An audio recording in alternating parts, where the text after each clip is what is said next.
Bismillahirrahmanirrahim. Assalamualaikum warahmatullahi wabarakatuh. Waalaikumsalam warahmatullahi wabarakatuh. Alhamdulillahi rabbil alamin. Wabihi nasta'inu ala umuri dunya waddin. Salatu wassalamu ala ashrafil khalqi ajma'in. Sayyidina Muhammadin wa ala alihi wa ashabihi ajma'in. Amma ba'd. Qad qala Allah subhanahu wa ta'ala fil Qur'anil Karim wa huwa asdaqul qailin.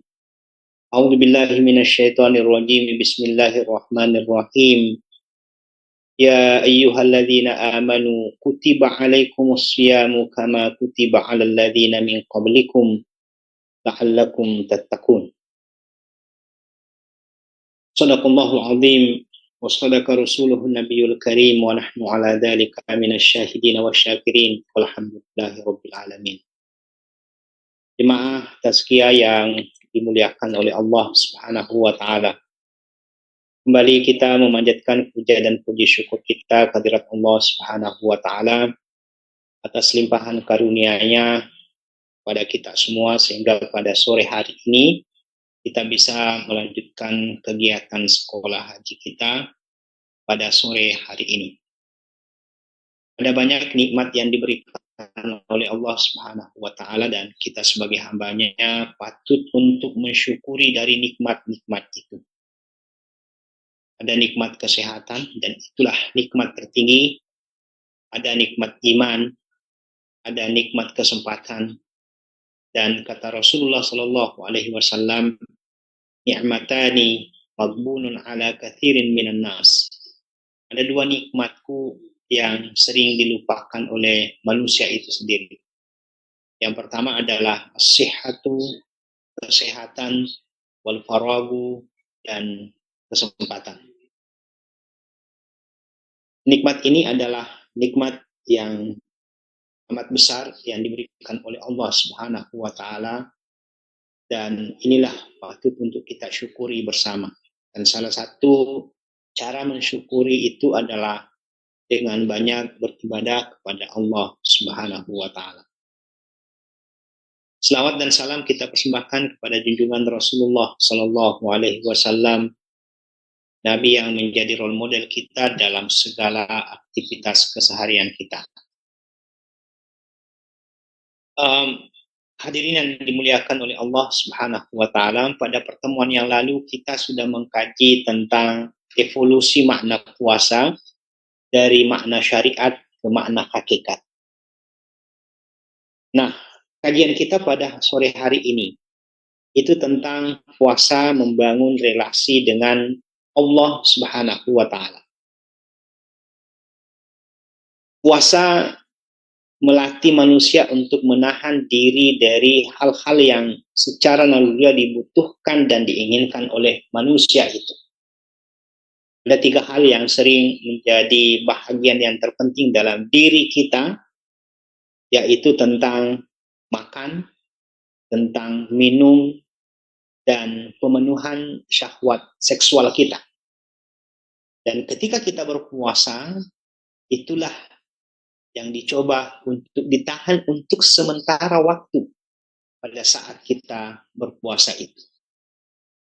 Maka pada hakikatnya, puasa itu merupakan salah satu ibadah fundamental dalam ajaran Islam yang tidak hanya berdimensi ritual, tapi syarat makna spiritual dan eksistensial. Dari mana kita bisa dapatkan makna-makna spiritual dan eksistensial itu? Puasa itu menghadirkan dalam diri kita, yaitu konektivitas kita dengan Sang Pencipta. Maka tujuan utama puasa itu adalah kita mencoba membangun dan memperkuat relasi kita sebagai hambanya dengan Sang Pencipta itu sendiri.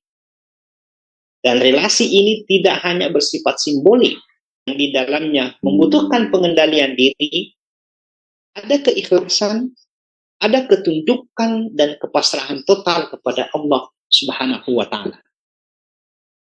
Hadirin dimuliakan oleh Allah Subhanahu wa taala, maka pada hakikatnya puasa itu kunci awalnya itu adalah kita mencoba membangun relasi kita dengan Allah Subhanahu wa taala. Kenapa ketika relasi ini terbangun dengan baik? Ketika relasi ini terbangun dengan baik, maka kita selalu merasa di dalam diri kita yang pertama adalah ma'iyatullah, kebersamaan kita dengan Allah Subhanahu wa taala. Nah, kalau kita sudah berada pada posisi bersama dengan Allah Subhanahu wa taala, itulah yang mengantarkan kita menjadi pribadi-pribadi yang bahagia. Itulah yang mengantarkan kita menjadi pribadi-pribadi yang notabene tidak mudah untuk putus asa. Karena kita yakin bahwa dalam segala kehidupan kita, kita selalu bersama dengan Allah Subhanahu wa taala. Nah, bagaimana caranya agar kebersamaan kita dengan Allah, ma'iyatullah, selalu hadir di dalam diri kita? Ajaran agama kita menganjurkan untuk selalu membaca basmalah dalam segala aktivitas kita. Di samping dengan melaksanakan ibadah puasa itu. Kenapa basmalah menjadi penting? Rasulullah Shallallahu Alaihi Wasallam mengatakan di dalam sebuah sabdanya, "Kullu amrin zibalin la yubda'u bi bismillah fahuwa akhta." Setiap hal yang kita lakukan itu yang memiliki nilai-nilai kebaikan yang tidak dimulai dengan basmalah, bahwa ia pasti terputus. Pertama adalah terputus dari pahalanya, terputus dari keberkahannya, dan terputus dari nilai-nilai kebersamaan kita dengan Allah Subhanahu wa taala. Kenapa bisa? Karena di dalam uraian tentang basmalah itu kita bisa temukan bahwa Bismillahirrahmanirrahim itu dimulai dengan huruf ba. Yang dalam bahasa Arab itu huruf ba memiliki makna yang cukup banyak. Dalam kamus-kamus bahasa Arab sampai 15 makna hanya huruf ba itu di dalam bahasa Arab. Dan saya mau meringkaskan 3 makna yang kaitannya dengan kajian kita pada hari ini. Bahwa yang pertama, makna ba itu adalah al-ilsaq. Ba itu artinya adalah menempel. Maka pada saat kita sebenarnya membaca basmalah itu, kita tempelkan diri kita kepada Allah Subhanahu wa taala. Yang kedua, makna ba itu adalah al-isti'anah. Ya, memohon pertolongan kepada Allah Subhanahu wa taala. Ketika orang membaca basmalah, pada hakikatnya kita minta tolong kepada Allah Subhanahu wa taala. Kita misalnya keluar dari rumah, dianjurkan untuk membaca basmalah. Bismillahirrahmanirrahim. Allah la haula wa la quwata illa billah. Apa tujuannya? Kita meminta tolong agar Allah Subhanahu wa taala di dalam kehidupan kita itu selalu menolong kita. Boleh jadi terjadi hal-hal yang kita tidak inginkan, dan pada saat terjadi itu datang pertolongan Allah Subhanahu wa taala. Kenapa bisa datang? Karena kita membaca basmalah. Pada saat kita berkendara, kita dianjurkan untuk membaca basmalah. Bismillahi majraha majriha wa mursaha. Kenapa? Ya, karena kita meminta tolong kepada Allah Subhanahu wa taala. Pada saat kita terbang tinggi di langit, di angkasa, dan seterusnya, itu boleh jadi ada hal-hal yang notabene-nya di luar kendali kita. Ya, dan kita meminta tolong kepada Allah Subhanahu wa taala. Mudah-mudahan Allah Subhanahu wa taala menyelamatkan dalam perjalanan kita. kita meminta tolong, ya. Al-isti'anah. Bahkan ketika kita makan, ya pada hakikatnya ketika kita mau memulai makan itu dianjurkan untuk membaca basmalah. Bismillahirrahmanirrahim. Kenapa kita minta tolong untuk itu? Ya, agar makanan yang masuk ke dalam badan kita, dalam perut kita, mudah juga untuk keluar. Ya, karena terkadang itu menjadi persoalan, mudah masuk tetapi susah keluar. Maka pada hakikatnya, kita minta tolong kepada Allah Subhanahu wa Ta'ala. Sama tadi dalam perjalanan. Ya, ketika kita mau mengunci mobil kita, mengunci motor kita, bacalah basmalah. Ya, kita minta tolong kepada Allah Subhanahu wa Ta'ala. Mudah-mudahan kita tidak menabrak orang di dalam perjalanan kita. Kalaupun kita terpaksa menabrak orang, mudah-mudahan orang itu tidak mati pada saat kita tabrak dan seterusnya. Di samping itu, kita juga minta kepada Allah Subhanahu wa Ta'ala, mudah-mudahan kita tidak ditabrak. Karena dua kemungkinannya, kita bisa menabrak atau kita bisa ditabrak. Dan ketika kita ditabrak, mudah-mudahan tabrakannya orang itu tidak mendatangkan yaitu musibah kepada kita. Itu semua pentingnya menghadirkan Allah di dalam diri kita dengan cara membaca basmalah itu. Maka hadirin yang dimuliakan oleh Allah Subhanahu wa Ta'ala, dengan membaca basmalah, pada hakikatnya kita meminta tolong kepada Allah Subhanahu wa Ta'ala. Dan yang ketiga makna bah itu adalah musahabah, kebersamaan kita dengan Allah Subhanahu wa Ta'ala. Kita selalu merasa diri kita, kalau kita selalu bersama dengan Allah Subhanahu wa Ta'ala, maka kita selalu merasakan bahwa ada Allah di dekat kita. Ada Allah yang selalu memberikan pertolongan kepada kita. Ada Allah yang selalu memantau gerak-gerik kita dan seterusnya. Maka ajaran Islam itu sebagaimana yang dianjurkan oleh Rasulullah sallallahu alaihi wasallam, kullu amrin zibalin la yubda'u bi bismillah wa huwa akhta. Segala sesuatu yang baik untuk dilakukan itu tanpa dimulai dengan membaca basmalah, maka pada hakikatnya dia terputus. Terputus dari pahalanya, terputus dari keberkahannya, terputus dari kebersamaan kita dengan Allah Subhanahu wa Ta'ala. Hadirin yang dimuliakan oleh Allah Subhanahu wa Ta'ala, maka puasa yang kita lakukan itu pada hakikatnya adalah kita mencoba membangun relasi yang kuat dengan Allah Subhanahu wa Ta'ala. Relasi yang terbangun itu, inilah yang mengantarkan kita dalam pelaksanaan seluruh ibadah-ibadah kita, itu selalu berada pada posisi kita melaksanakannya dengan keikhlasan. Kalau kita mau lihat dari amalan-amalan yang dilaksanakan oleh umat Islam itu, dari sisi keikhlasan tidak ada kalah dari amalan ibadah puasa itu.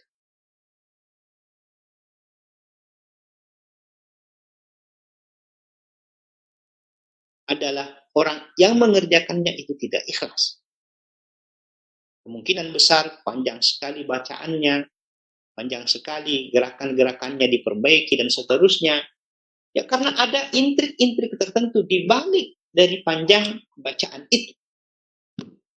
Orang berzakat, kita bisa tahu bahwa orang ini tidak ikhlas.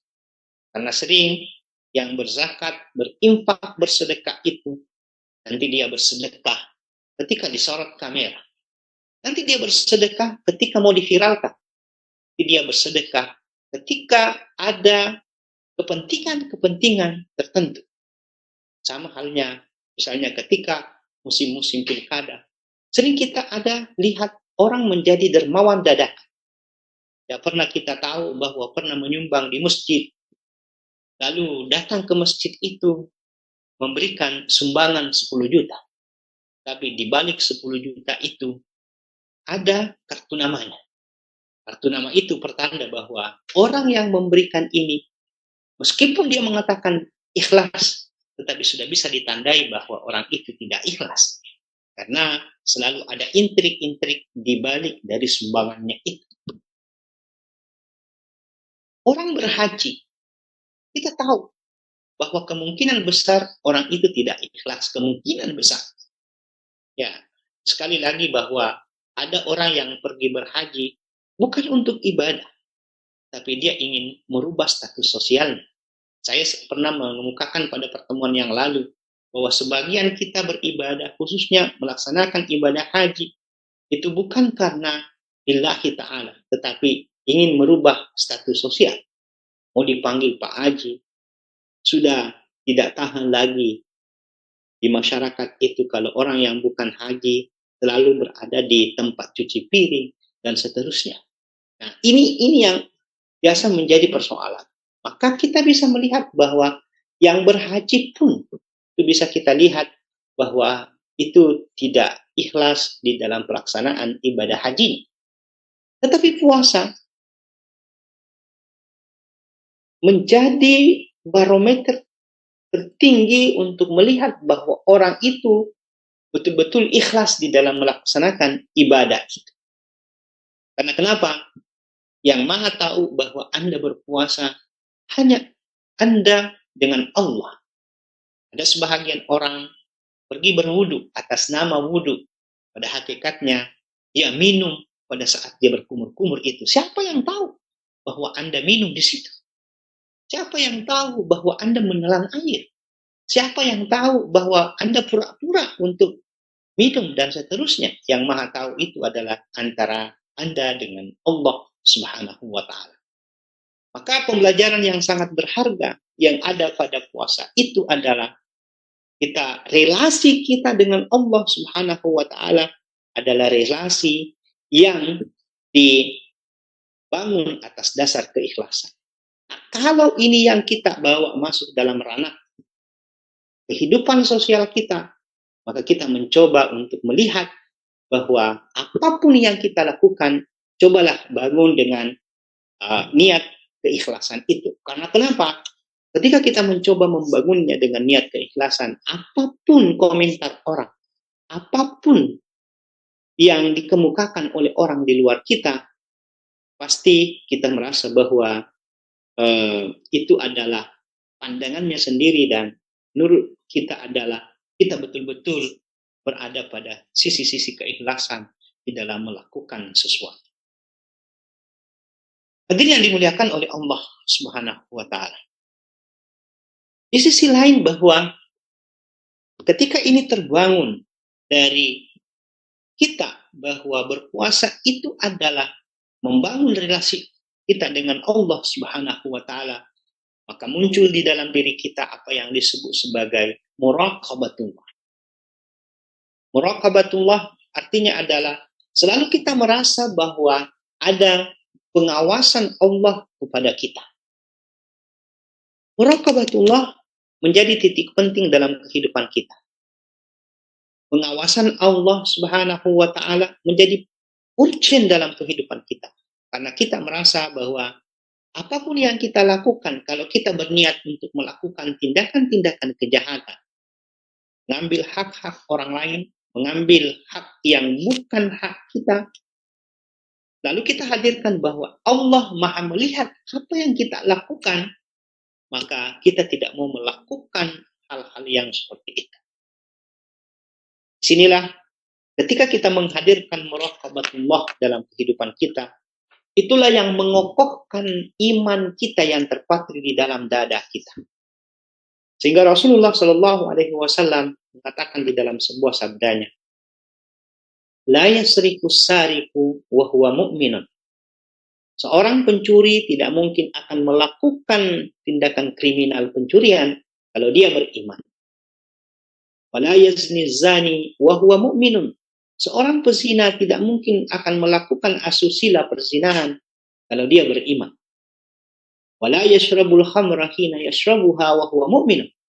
Seorang peminum tidak mungkin akan menenggak minuman keras itu kalau dia beriman.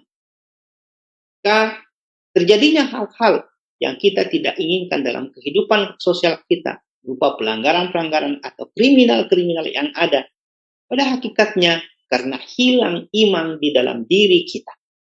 Seorang pencuri tidak mungkin akan melakukan tindakan pencurian kalau dia beriman.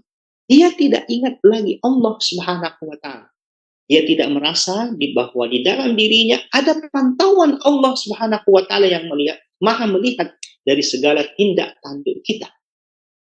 Seorang pezina tidak mungkin akan melakukan asusila perzinahan kalau dia beriman. Dia melakukan itu karena hilang imannya. Dia merasa bahwa tidak ada orang yang melihat untuk melakukan asusila perzinahan itu. Tetapi pada hakikatnya ada Allah yang selalu mengintai dari apa yang dilakukannya. Wala yashrabul khamra hina yashrabuha. Seorang peminum tidak mungkin akan menenggak minuman keras itu kalau dia beriman. Dia luput dari imannya. Karena kenapa? Munculnya perbuatan-perbuatan dosa itu sebenarnya karena iman tidak hadir di dalam diri kita. Nah, inilah yang ada di dalam puasa itu. Kita selalu merasa bahwa ada muraqabatullah, ada pengintaian Tuhan terhadap apa yang kita lakukan.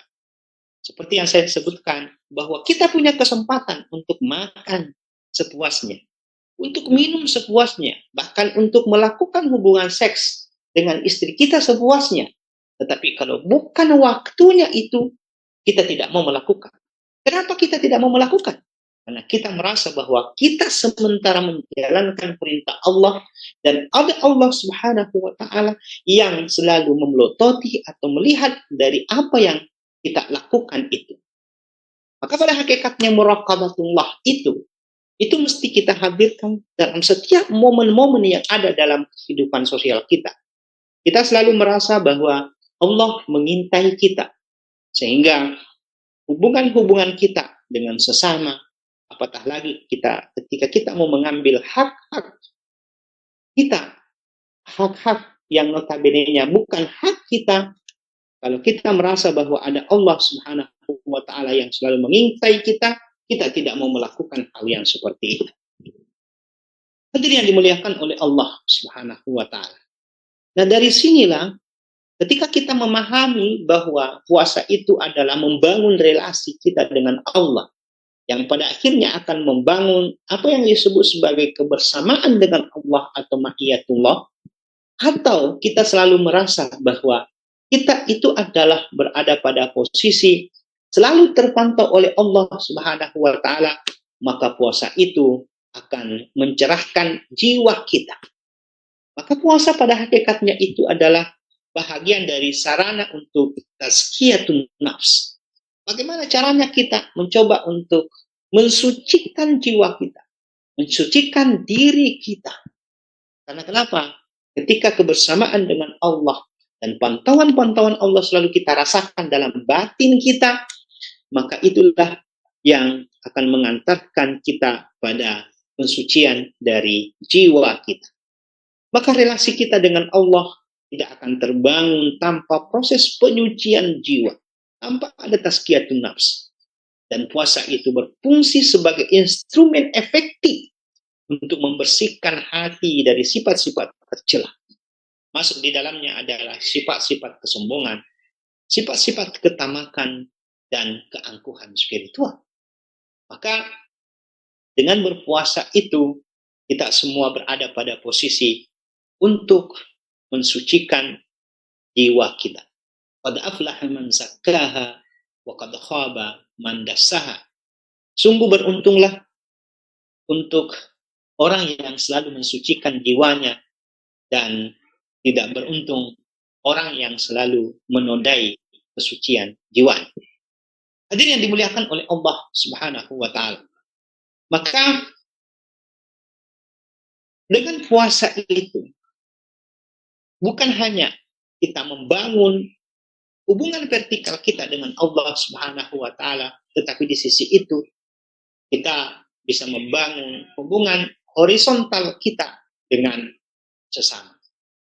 Coba kita lihat bagi orang yang berpuasa itu, ketika dia melakukan hubungan-hubungan vertikal dengan Allah, pada hakikatnya nanti itu terimplementasi di dalam hubungan sosialnya.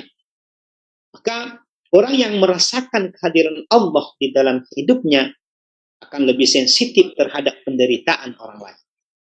Orang yang selalu merasa bahwa ada Tuhan yang memantau dari segala tindak tanduk kita, maka kita lebih adil di dalam bersikap, bahkan lebih bertanggung jawab secara moral.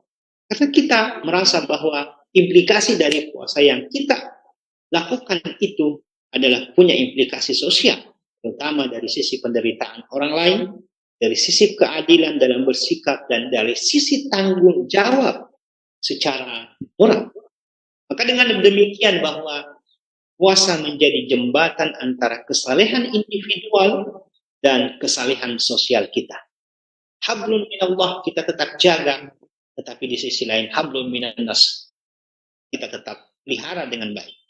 Hubungan yang harmonis dengan Allah Subhanahu wa taala akan melahirkan etika sosial yang berlandaskan kasih sayang, keadilan, dan kepedulian. Dan itulah terminal akhir dari puasa itu, bahwa kita mencoba menghadirkan Allah di dalam diri kita dan kita implementasikan dalam kehidupan sosial kita dengan selalu melandaskan seluruh aktivitas kita dengan penuh kasih sayang, penuh keadilan, dan penuh kepedulian kepada sesama. Inilah barangkali yang bisa saya sampaikan pada pertemuan kali ini. Mudah-mudahan ada berkahnya kepada kita semua, sehingga puasa itu jadi bahagian yang tak terpisahkan dalam diri kita. Bagaimana bangun relasi dengan Tuhan, bagaimana bangun keterhubungan kita dengan Sang Pencipta. Sekian, Assalamualaikum warahmatullahi wabarakatuh. Waalaikumsalam warahmatullahi wabarakatuh. Ya, tadi kemarin cukup jelas Pak Presiden terkait dengan puasa membangun relasi dengan Allah. Tadi ada beberapa poin yang sudah disampaikan oleh Pak Ustadz terkait dengan pemaknaan puasa ini, hubungannya dalam etika sosial. Tentu ini juga akan memberikan dampak dalam kehidupan kita sehari-hari, khususnya misalnya tentang keikhlasan, ketakwaan, dan juga bagaimana kita mampu memperkuat relasi kita kepada Allah Subhanahu wa Ta'ala. Baik, sebelum kita mengakhiri acara ini, kita akan membuka sesi tanya jawab. Persilakan kepada Bapak Ibu yang ingin bertanya terkait dengan tema pada sore hari ini, puasa membangun relasi dengan. Silakan Bapak Ibu yang ingin ditanyakan. Ya Pak, bertanya Pak. Ya, silakan Pak. Perkenalkan nama dan silakan bertanya. Assalamualaikum warahmatullahi wabarakatuh. Nama saya Sahril. Ingin bertanya Pak Ustaz. Ini kalau misalnya ini ada, kan setiap ada kegiatan kita harus minimal baca basmalah atau doa-doa yang lain. Nah, kalau misalnya ada misalnya kita ini sebelum berpuasa kan pasti ada niatnya, itu ada dalam pikiran bahwa saya mau berpuasa ini. Kemudian ataukah saya mau lakukan perjalanan. Tetapi dalam hal ini kita lupa baca basmalah. Kita lupa baca basmalah. Tetapi kan sebelumnya kan pasti ada dalam hati, ada dalam pikiran mau melaksanakan perjalanan atau mau melaksanakan puasa. Apakah Allah dalam hal ini tidak merestui kegiatan kita itu kalau kita tidak membaca basmalah? Terima kasih Pak Ustaz jelasannya. Pak Sandri Lelang, pertanyaannya, silakan Pak Ustaz untuk langsung ditanggapi. Ya,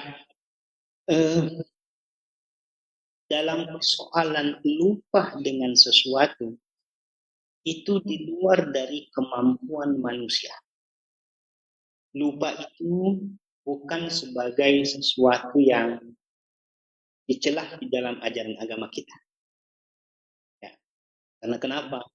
Kalau tidak ada lupa, kemungkinan kita itu dalam kehidupan ini sangat terbebani sekali. Ya. Maka ajaran agama kita selalu menganjurkan untuk membaca basmalah itu. Maka nanti kita baca basmalah pada saat kita ingat basmalah. Ya, sekali lagi bahwa di awal kita mesti selalu mengingat Allah Subhanahu wa taala. Tetapi dalam kehidupan kita terkadang kita lalai. Yang saya katakan tadi bahwa luka itu bukan sebagai sebuah penyakit. Itu juga termasuk karunia dari Allah Subhanahu wa taala kalau kita lupa. Bayangkan saja kalau kita ingat semua dari apa yang kita lakukan itu, termasuk dari dosa-dosa kita, maka kita selalu merasa bahwa kita terbebani dari dosa-dosa itu. Maka Allah Subhanahu wa taala memberikan peluang kepada kita. Kapan kita lupa, maka kembalilah mengingat Allah Subhanahu wa taala. Dan ketika basmalah itu di dalam kehidupan kita, kita lupa untuk membacanya, nanti kita membacanya pada saat kita ingat bahwa kita lupa membaca basmalah. Pernah terjadi pada sahabat Rasulullah Shallallahu Alaihi Wasallam. Ya, ada orang yang datang kepada Rasulullah sahabat Rasulullah Shallallahu Alaihi Wasallam dengan membawa daging kepada sahabat Rasulullah Shallallahu Alaihi Wasallam. Lalu sahabat ini bertanya kepada Rasulullah Shallallahu Alaihi Wasallam, wahai Rasulullah Shallallahu Alaihi Wasallam, ada daging yang dibawakan kepada saya, bolehkah saya makan? Ya. Dan saya kemungkinan tidak tahu apakah yang membawa daging itu membaca basmalah pada saat dia menyembelih atau tidak. Apa kata Rasulullah Shallallahu Alaihi Wasallam? Samillah wa kuli. Sebutlah nama Allah dan makanlah daging itu. Nah, ini pertanda bahwa disitulah pada saat kita lupa akan sesuatu, nanti kita membacanya pada saat kita ingat. Sama pada saat kita makan. Ya, pada saat kita makan itu sering kita lupa dengan membaca basmalah, maka dianjurkan oleh Rasulullah Shallallahu Alaihi Wasallam, Bismillahi awwaluhu wa akhiruhu. Ya, itu selalu kita baca. Meskipun itu sudah habis nih, hampir habis makanan yang ada di piring kita, tetapi baru di situ kita ingat untuk membaca basmalah, maka disitulah kita membaca basmalah.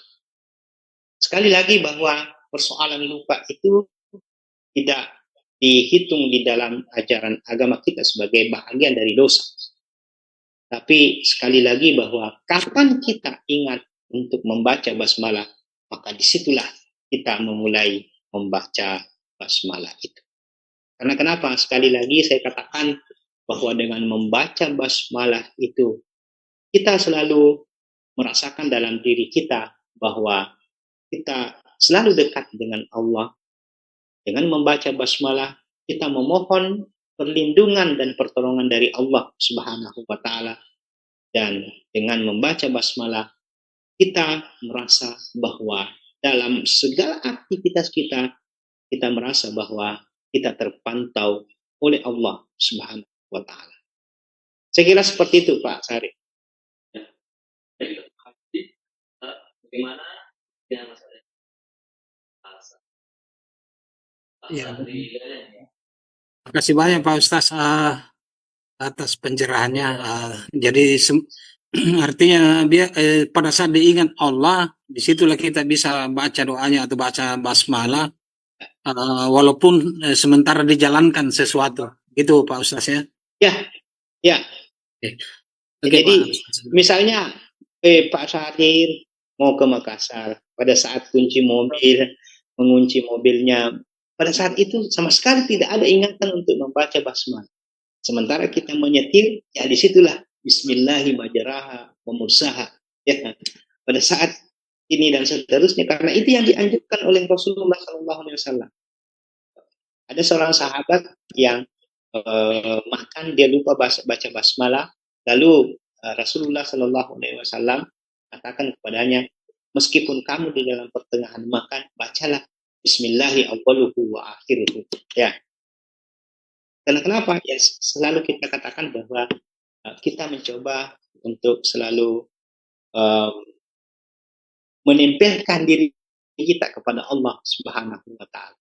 Lalu kita mau memohon pertolongan Allah Subhanahu wa taala dalam kehidupan kita. Tadi jawabannya